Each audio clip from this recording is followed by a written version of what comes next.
Hi, my name is Ajit, and as my wife has just mentioned, I have all original lines. I haven't stolen anything from her. And please welcome all the distinguished panelists for the panel on disruptive ideas and how to use these disruptive ideas to leap forward. I think the first few names that come into our mind are names like Uber, Ola, or any of the tech companies that have used some sort of disruption to change our lives. We rarely think of companies like Amul, which has completely changed the dairy market in India, or the way the Project Green, the way it was, it's changed the Indian agriculture market in the 70s. So, I mean, to me, again, disruption was all about tech until I read a lot more about this panel. So let's get into this and find out where our panelists have used disruption to change the way things are. So let's start with Murali. Murali is from Rural Shores. I'll let Murali explain what Rural Shores is all about. Yeah, my name is Murali Vullaganti. Started this initiative called Rural Shores about 8 years ago. This is a social enterprise focused on creating employment opportunities for the youth in the rural India. When I say rural, I'm not redefining tier 2, tier 3. I'm talking about tier 6, tier 7. Really, the small towns, large villages, where there are a lot of educated youth. So when I say educated, it's primarily those who completed 12th standard or a degree, but not able to get a job. Hence, they migrate to the cities, and the degrees they earn are not of the standard where they can get a good job in the cities. So they end up doing menial work, and with the income they earn, they're not able to take their families with them to the cities. So they leave the families behind. And also they're not able to save enough to send money back home to support the family financially.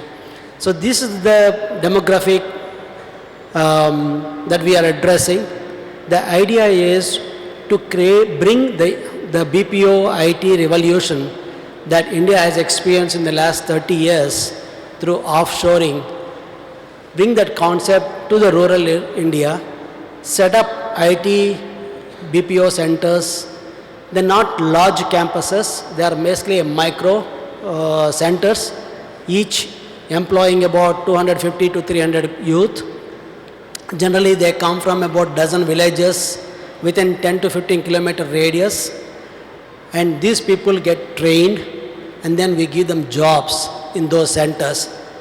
And we get the work from the cities and also from the clients overseas. So the same concept as in offshore, but taking it forward to one step further to the rural areas and delivering the work from these centers to the clients that are based in cities or across overseas. Now, this initiative we started about 8 years ago. Today, we have 18 centers spread across 8 states in the country, employing nearly about 4,000 rural youth in these centers. And thank you, Lakshmi, thank you. We are now setting up another 3 more centers in the next 6 months, including one of which is going to be in that building there, and here in Islamabad. And so the initiative has, though when we started 8 years ago, we were hoping that by now we will have about 100 centers. We underestimated the challenges that would come our way. But we had a high ambition. But even with 20 centers, nearly employing 4,000 youth, I would say we are on the right track. And the key to I would say there are the 3 factors that are guiding us in achieving, I would say, a modest success and also guiding us to achieve a lot more. The factors are: 1, the quality of the work that is being delivered by this young youth, the rural youth in these centers is impeccable. In fact, the quality surpasses the quality that comes out of the centers in the cities.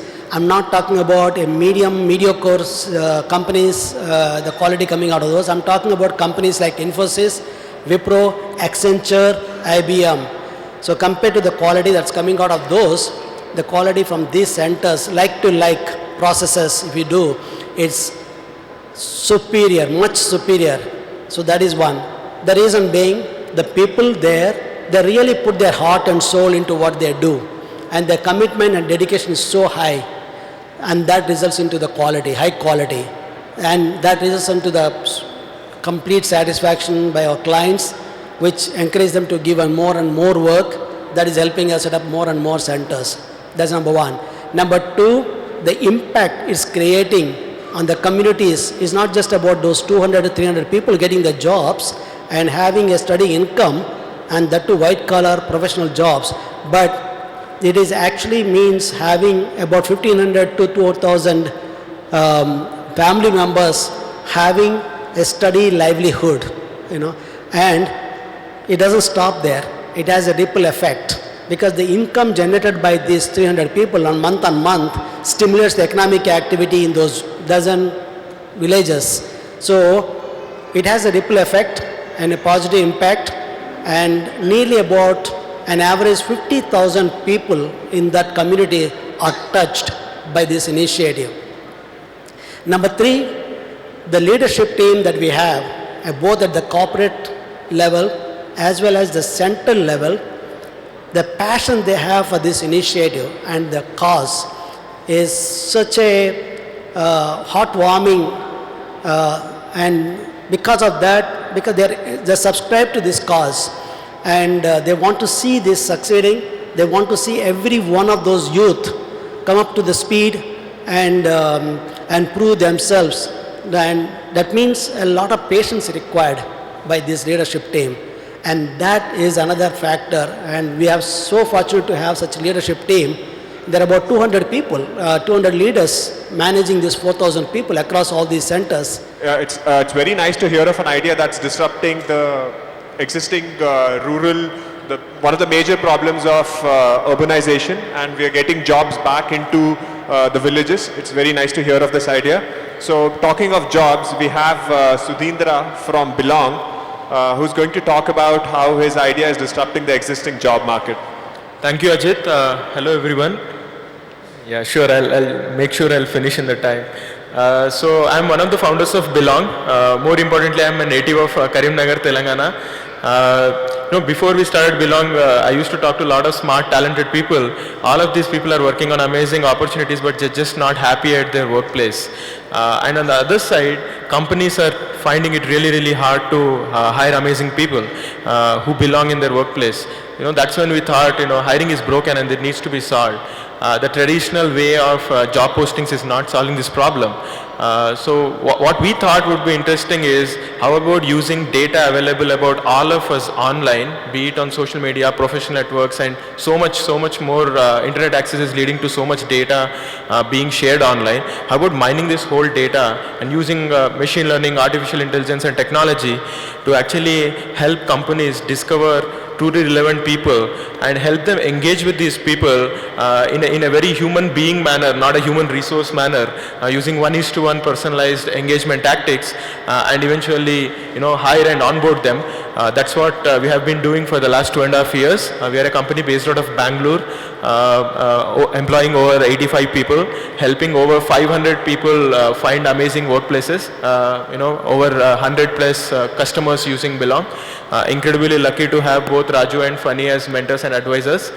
Great to be great to be here and learn from all of you, and hopefully contribute in any way I can. So next we have Pratury from Think 3D, and he's going to be one of our partners with the VCAM center that's going to come up in Nizamabad. So one more of the organizations that's going to be housed in this new building here. So Pratury. Thank you. I'm seeing the phone, ma'am. I'll keep it short. Okay. So firstly, I am very excited that we will be playing a part in setting up an additive manufacturing center in the new proposed building. We will be the technology partners there. And I think this is an apt topic for us because I'm sure most of you have heard of 3D printing. Basically, this is one technology that is going to help disruption. In itself, it is helping people to create anything and anything under the sun right in your bedroom, right in your garage, right in your office, right? So, as a complementary technology, in the last 2.5 years that we've set up the company and worked on, we were fortunate to work with hundreds of companies or hundreds of makers who have bright ideas, but they don't know how to take it to the market, or who have intelligent stuff, but they don't know how to create shapes. 3D printing as a technology is helping anyone who has an idea to just design and then you get it. It's like out of a vending machine, you have an idea, you get the product, right?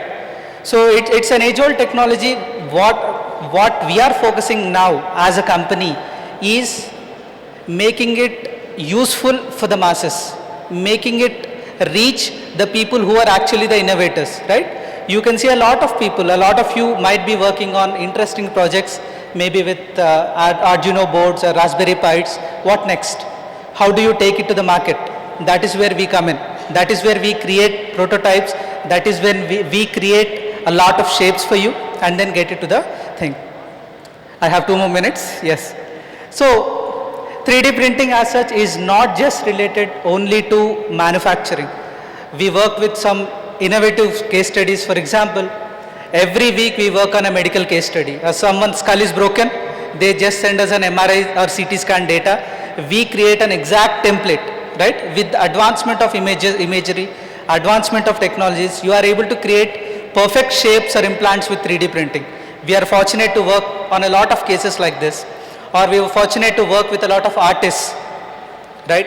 Who have an idea in their mind. They were able to create one prototype.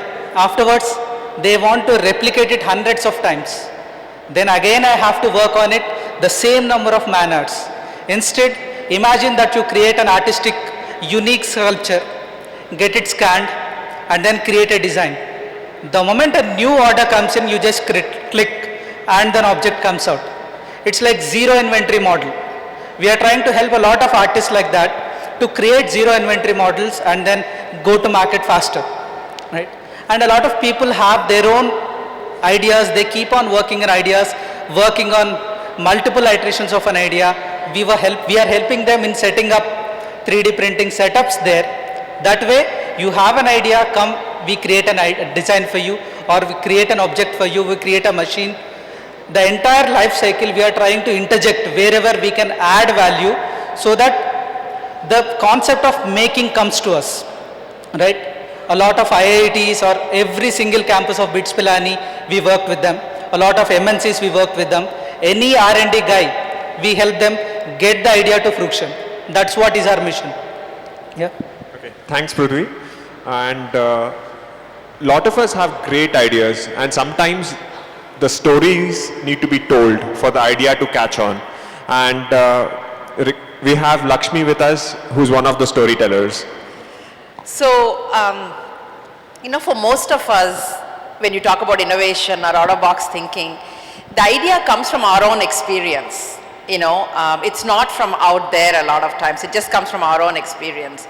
So I'll tell you, my own experience has been when I was young, when I was going to school here, it was always, I felt that I could never be this good girl, in school, Ramudu manchi baludu, Sita manchi pilla, they say these things, you have to act a certain way, be a certain way, don't question anything, do what you're told. And I was never that person. And I felt somehow I was not understood. Whatever my ideas were crazy, they were out there, etc. So I felt that I didn't have a community here. I had to leave to find that community. And I left, I went to US, I lived there for 25 years. And I really felt when I started coming back here through an NGO that I was working with, I really felt that there are amazing things happening here. Actually, there are amazing stories here. But we are not telling them on a global scale. We are not being able to articulate our own stories. We come from a land of storytellers, but we are not telling our stories. A lot of the things you're hearing here, it's known in this community, but if you go ask on a global community, it's not known. And I felt instead of complaining, we should do something about it. So I worked with TED, I brought TED to India, and all our talks we gave to TED were some of the largest viral talks. Pranav Mistry talk was the first talk that went viral. But we don't have a platform where we are telling our stories. So that's why I decided to come back to India and create this. And the idea is that we need to create a funnel of innovation. For innovation to bloom, you need to create a process. And as far as we are concerned, there are 3 steps to it. The first one is, how do you open up the imagination? You know, a lot of us had great ideas because we were exposed to it, because we traveled, we met people. So first, how do you open up the imagination? 2, how do you help build the skill set? And then 3, how do you create the impact? So for opening up the imagination, we do all kinds of things, you know, salons, talks, and we put everything online. So if you go to INKtalks.com, there are over 350 stories, over 28 million people who have seen this. And we have fellows programs. We find young people and we nurture them. So what is the result of all this? We've been doing this for 7 years. We have at least 5 Padma Shris that came out of our fellows and our speakers. And we have 3 national awards of films where the people actually met at our conference and created movies, created music, etc. And more importantly, we have over, as I was telling you, over 350 stories that are watched by over 28 million people, where these people are becoming globally successful. So our idea is, how do you create this funnel for innovation, and how do you use stories, the age-old art of storytelling from India, to make each of us a great storyteller. Thank you. Sudheendra, I have a question. I always felt that when I want a job, I look for a job post and I go and apply. So this is the traditional model of applying for a job. So when you started Belong, you strayed away from the traditional model, right? You've decided to create a new model. So what was the key factor that pushed you to decide to move away from this traditional norm? Yeah. So, you know, I think as entrepreneurs, when we are trying to come up with solutions, when we are trying to convince ourselves to follow a solution, one thing we underestimate is following our own instincts. Following our own instincts become really, really important. And in order to follow your own instinct, when you don't have any proof of concept, you need to have a vision. You need to have a vision which is the way you imagine the future to be, right? And before starting Belong, we actually asked why we are doing it, because we believe ourselves in why, not what. Tomorrow what can change, but we need to really define why we are doing what we are doing, right? And for us, when we are doing Belong, we thought that if right people come together for right reasons, then amazing things can happen. And that's our vision. That's so beautiful. That's so fulfilling. Why don't we just follow our instincts and try to come up with innovative solutions in order to fulfill this vision, right? We started off as a lone nuts, right? You won't have anybody listening to you, right? But eventually, your vision is so powerful that you start attracting people, right? And you'll follow a small tribe. You'll form a small tribe, right? And then it becomes a movement, right? So any change that progresses the world starts with a vision and backed with your instincts, right? So yeah. So yeah, on the same note, Prithvi, like whenever you stray away from the norm, right, there are a lot of challenges, and and especially you are going into a manufacturing sector which has been traditional and it's been there for such a long time. So what do you think was your biggest challenge when you went into this, and especially convincing people to move into 3D printing? Yeah, maybe it's not just one challenge. We had a bouquet of challenges. I'll summarize maybe 2 or 3 challenges which we faced. The first challenge they faced was when we started, it was about awareness, right? The moment we've started, suddenly in the evening someone calls up, I want to print a sari, 3D printing up karoge. That is what they understand 3D printing is. T-shirt pe 3D karna hai, that is 3D printing for them. From then on, slowly, fortunately, a lot of emphasis has was given by the media, Then the second biggest challenge we had to face was managing expectations. Somebody's printed 10 houses in China, a builder comes up and says, "Ek hafte mein I want to build this apartment." No, you need to orchestrate this, you need to have that set up. That sort of expectation was really difficult, is actually difficult for us to manage, to tell what is possible, what is not possible. And third one, as you rightly mentioned, is managing the change. From the last 10 years, 25 years, the typical factory that you can see is large sheds, large machines, churning out hundreds of stuff. One product, it has to be a minimum order of 1 lakh pieces. But now we are getting into a digital arena. That change people were not able to appreciate. And they end up comparing with what is available in the market, cheap, done in millions, to what is specially made. So for that, we thought we have to work with organizations, we have to work with institutions to spread awareness. Sometimes we end up doing some 20 odd sessions every month to interested people to tell what is 3D printing is, because we feel it is going to be touching every sector that you can see. Education, aviation, defense, everything. So that's where we are doing a lot of awareness sessions, getting people embrace the technology. Yeah. Before I ask a few more questions, I'm going to open up the questions for the audience. So any questions? Yeah. We have Murali there, the question. It's not a question but a request to Lakshmi. Lakshmi is a great poet and a poem. So I want Lakshmi to recite one of our famous Telugu poems. So we'll be honored, Lakshmi.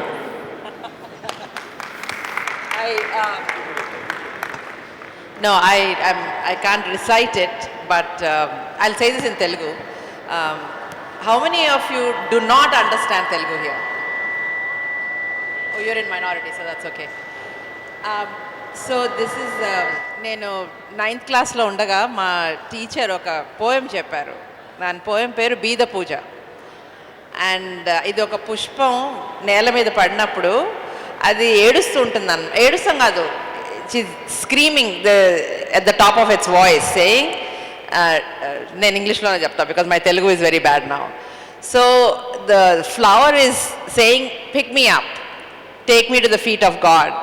Just because I have fallen on the floor, I have not become useless yet. So pick me and take me to the feet of God. So I always say that this poem that my Telugu teacher taught me in 9th grade has inspired me to do what I do, because the freshly fallen, the flowers that are freshly fallen are the most desirable, because there are flowers which stay on top thinking too proudly, not knowing what's coming next. And those that have fallen, that have been trampled all over and have lost their spirit, but then those that are freshly fallen, the ones that are screaming at the top of the voice, not fearing that they are on the floor, are the ones we should pick up. And those are the ones we should take to the feet of God. So we say, when people ask, how do you find people? I say, I always look for freshly fallen. Thank you. Right. So my question is for 3D printing. So it's actually very disruptive, very apt to the topic that is there.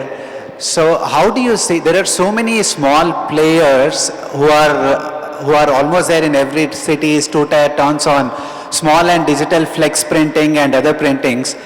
How do you see the livelihood opportunities of such people with the advent of more and more 3D printing coming up? The technology is in a state of influx right now. A lot of changes is happening, and it is slowly getting onto the maturity phase. So for example, if you end up comparing with flex printing, you just print it and it comes out as expected. 3D printing is evolving, maybe it takes a couple of years or so. Slowly it gets into the mainstream, right? 5 years down the lane, I definitely see a case where at the end of your lane there is a 3D printing shop. You email, and by the time you go there, a part is ready so that you can pick it up and then go and gift it to someone else. That is the future that is going to happen, but it takes a little bit of time right now. So Murali, I have this question for you. Oftentimes, whenever people talk about disruption, they always talk about urban setting or cities in mind. So you are doing disruption in tier 5 and 6 cities. So what are the challenges that come with it? and how do you deal with them? Yeah. So I also have a bouquet of challenges. We had our own share. It's predominantly to do with infrastructure because we are operating in a rural setting, and these centers are professional centers delivering high quality online real-time services for clients who are located thousands of kilometers away. We need to ensure that these centers are reliable, have a reliable connectivity and also available power supply, adequate power supply. So, and these are very difficult to come by in the rural settings. So you need to really invest in having backup to backups in those places for the power, for the connectivity, and for the even many places the road access to the centers also very poor. So we really need to work with the local telecom ISPs and the government and the electricity boards to help us get the required support, and that is not easy one to come by. So it's mainly infrastructure related. On the people related, because these people who are based in the rural areas, the maturity levels are not as the level that we find in the cities. So really need to work with them, handhold them, train them, and bring up to the levels where they can start delivering the services. So that requires a lot of patience and investment in those people, in training them and all. It generally about 6 to 9 months journey, but is well worth it. So there are plenty of other challenges, but these are the key ones. So what do you think would be the one thing that we should change so that we see more of these disruptive ideas coming in rural markets? Like what would you think that we should start doing so that we see more of these disruptions happening? I think we started seeing already in the last 3-4 months the digital, the government, the central government particularly, the emphasis they are putting on the digital payments. This is going to change the whole setting of the rural, either change the lives of the rural communities. The reason being is their ability, they have now have accounts. Most of them, 99% have, thanks to the Jan Dhan, they have accounts. And thanks to the DBT, the direct benefit transfer, they have some money in their sitting in their accounts. The access to the money is what is the biggest challenge they're facing it. Now through these initiatives like UPI and BHIM and now Universal Basic Income initiatives, it is going to make their lives much easier. Today to get money, access to the money, they have to travel 50-60 kilometers, spend whole day to go and get the money, spend 50 rupees to get $500 withdrawn from their accounts. So if this these initiatives succeed, this will change the whole, the face of rural India, and it helps actually reduce the other thing, corruption, other things also, but this is going to be the single most disruptive thing that is going to help the rural setting us. If I take half a minute, I want to expand on what Lakshmi said about Be the Puja. This is really, I also, in my school, I had this lesson also, and I was really touched, that touched my heart in those days, and probably had some kind of influence in me inside, but now actually she brought it out, and the connection between that poem and what we are doing today. We are actually addressing the flowers that fallen off the trees, have no place to go. Most of the companies in the cities and all going after the flowers that are there and the plants, but we are actually going and helping those who have fallen off the trees. So I want to thank Lakshmi on that note for bringing it out and making great analogy for what she said. Thank you, Lakshmi. Lakshmi, again, I have a question for you. So I'm sure now everyone is aware of INK, and most of you have heard of INKtalks and are aware of its capacity to bring about change. But when you started out, right, there was nothing like INK or there was nothing like TED. So how did you convince people that okay, this is the power of a story. It's going to influence a generation of people. So how do you bring that about? So how do you deal with your skeptics? I think, even after 7 years after being there, to be honest, if I ask everybody here, 90% will know TED Talks, but only 10% know INKtalks. But the point is, the biggest challenge you have to overcome is yourself. Because when you're starting something new, like I would show up to places and they just won't even give me the time of day. So you feel insignificant, So you have to first have the confidence to say, if the guy doesn't listen to me, it's his loss. So you have to have a little bit of that pride and keep yourself moving forward. And also when you're doing something new, it takes 7 to 10 years for it to establish. And your contemporaries are moving forward, like my friends are now making $500,000 a year or $1 million a year. They're buying big homes and you're like, I'm sinking all my savings into this. Is this crazy? So I think the first challenge is completely, totally, utterly, madly believe in what you're doing and say that this is worth everything that I have ever done. You got to be mad a little bit. That's the first thing. And the second thing is you have to find that small group of people who not only believe in you, but can actually give you money. There's nothing like it's money or a building or something. They are resourceful. They can solve your problem.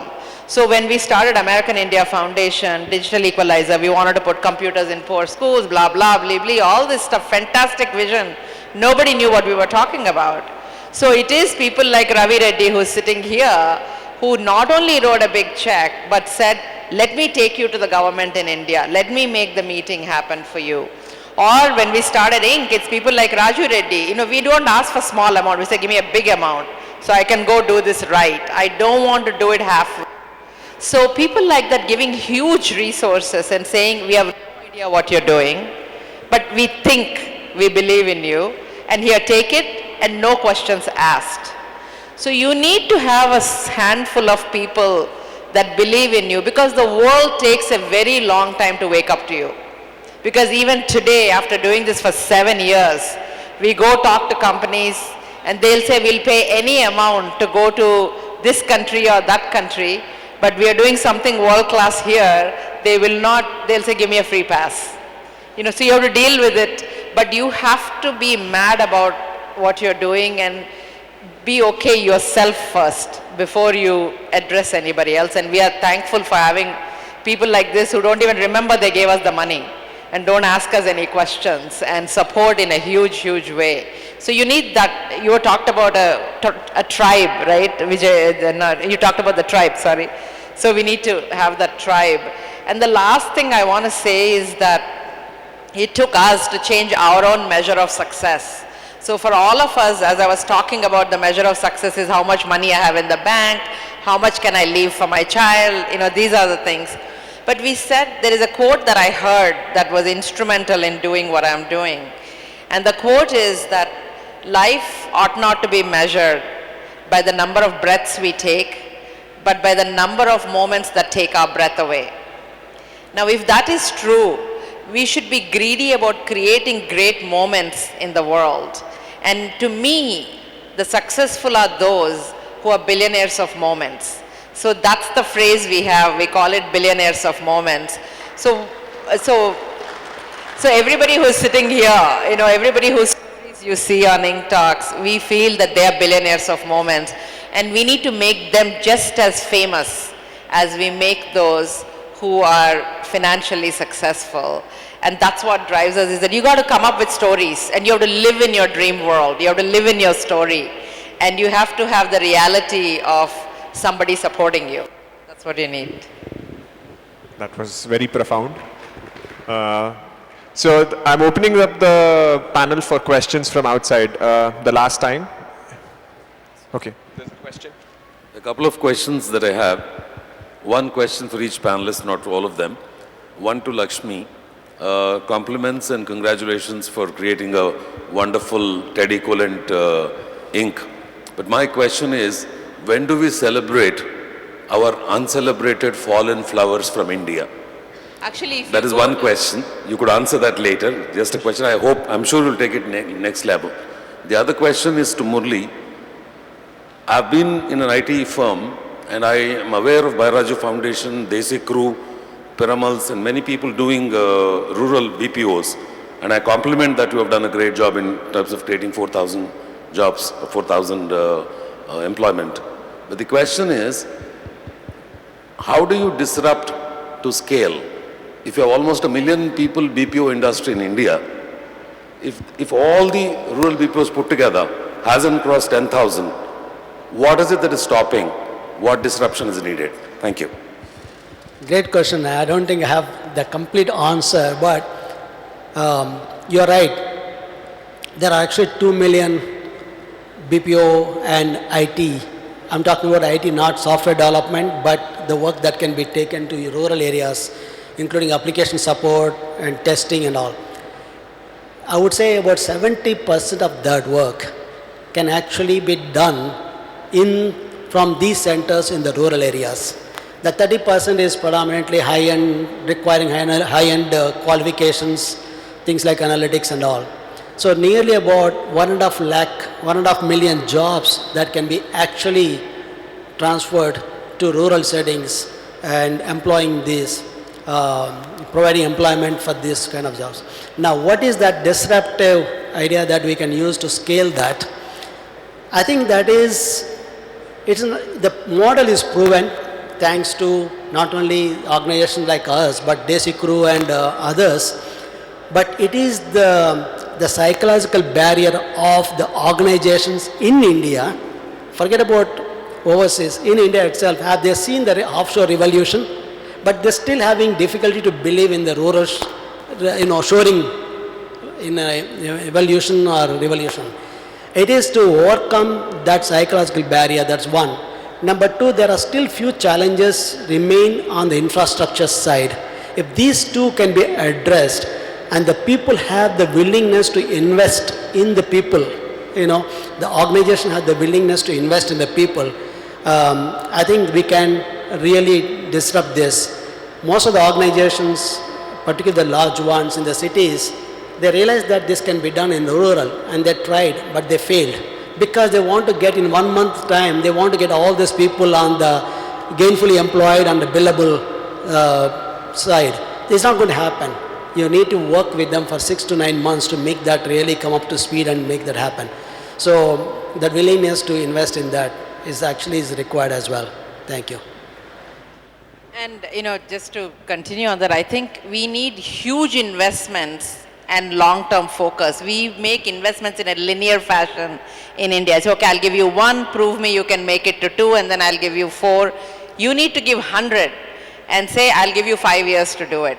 The investment community doesn't have that mindset here yet. And to answer your question, if you go to INKtalks.com, over 350 stories are there. Only 10% are the people you would have heard of before. And all the people, I'm talking about Mallesham, who's a weaver who got a Padma Shri, or we're talking about Arunima Sinha, who's the first female amputee to climb Mount Everest, or Sunita Krishnan. And these are all people who are doing amazing work, but globally people don't know them. So our thing is 80-20 rule. When we do our conference, we have 20% of the people who are well known, that everybody comes to see them. But 80% of the speakers are people you would have never heard of. But the key is, as he's saying, a lot of these people who are doing great work don't know how to tell their story. So we have to work with them for literally 3 to 4 months to teach them how to tell their story in 10 minutes. Because people don't have attention span beyond that. So how to tell your story in 10 minutes so that it becomes the most compelling thing that can be forwarded to others and can go viral, use the technology. So I think we have done that. We are very clearly doing that. And we also have a radio show. For example, we had Vijay from Belong 2.5 years ago on the radio show. So we find people before they are famous and give them the platform so they can use the platform to become famous. So we have a radio show. We are introducing the concept of talk radio in India. And it's a 1-hour show that we do in Bangalore, Bombay, and Delhi. We are hoping, I was walking in front of Akashvani the other day and I was thinking, my God, we should talk to the head of Akashvani and tell him we'll give you all this content, put it in every city, So we need to do things like that, but the biggest problem, challenge in India is that support comes in trickle. It has to come in a huge way at the right time. So, looks like for disruptive ideas, we need a lot of believers. We need people who are patient with the long gestation time. And I'm sure there must be a lot of failures also. But I think we need to persist with this because I quote my favorite quote, one small step for man will become a giant leap for mankind. So we don't know when that small step is going to happen. So I think we need to persist at our dreams and keep going on with our ideas. Thank you. And a big hand to him for doing this. Thank you, Ajit. We have some mementos for the panelists.